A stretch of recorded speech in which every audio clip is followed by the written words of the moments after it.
পৃথিবীতে না ভালোবাসা টালোবাসা বলে কিছুই নেই, সবই অভিনয়।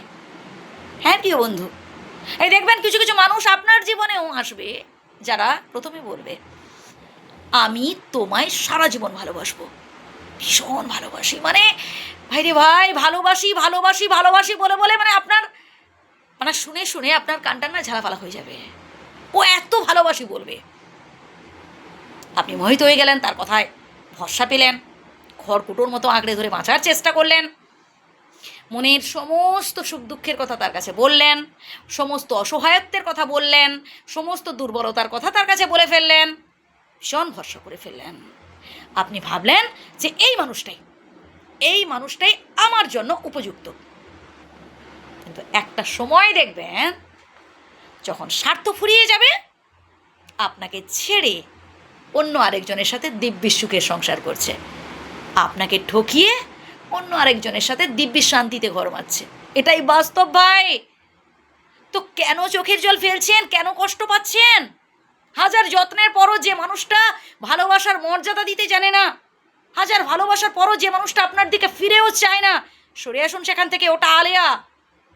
ওই ধরনের মানুষেরা কোনোদিনও ভালো হয় না, ওরা কোনোদিনও কাউকে ভালোবাসতে পারে না, ওরা শুধুমাত্র মানুষকে ঠকাতে জানে,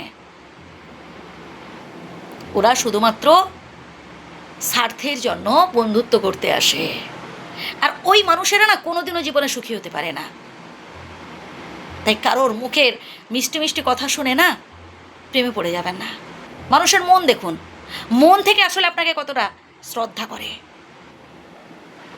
বুঝতে পারবেন তো তখনই যখন আপনি মেসেজের পর মেসেজ করবেন, ফোনের পর ফোন করছেন, ব্যস্ততার ভান দেখাচ্ছে, আমি ব্যস্ত আছি, অফিসে এখন অনেক চাপ, এখন ব্যবসায় অনেক চাপ, অমুক তমুক, মানে আপনাকে সময় দেবে না। শেষের দিকে ধীরে ধীরে ধীরে ধীরে সে তখন সরে যেতে চাইছে।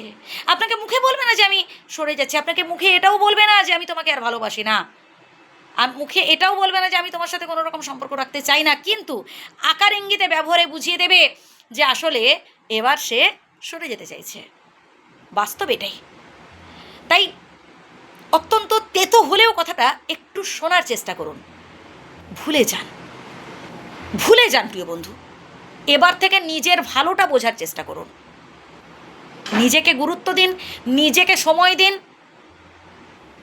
নিজেকে ভালোবাসুন। এত যত্নের পরও যে মানুষটা ফিরেও চায় না, সে আপনার জন্য উপযুক্ত নয়। কি ভাবছেন তাকে বিয়ে করলেই বা পরবর্তীকালে তার সাথে একটা গভীর সম্পর্ক হলে সব পাল্টে যাবে? মোটেই নয়। বরং প্রাথমিক অবস্থাতে আপনি বুঝতে পেরে গেছেন এটাই আপনার জন্য ভালো। বিধাতা যখন যেটা করেন ভালোর জন্যই করেন। ভালো থাকবেন, সুস্থ থাকবেন, আমার শ্রদ্ধা নেবেন।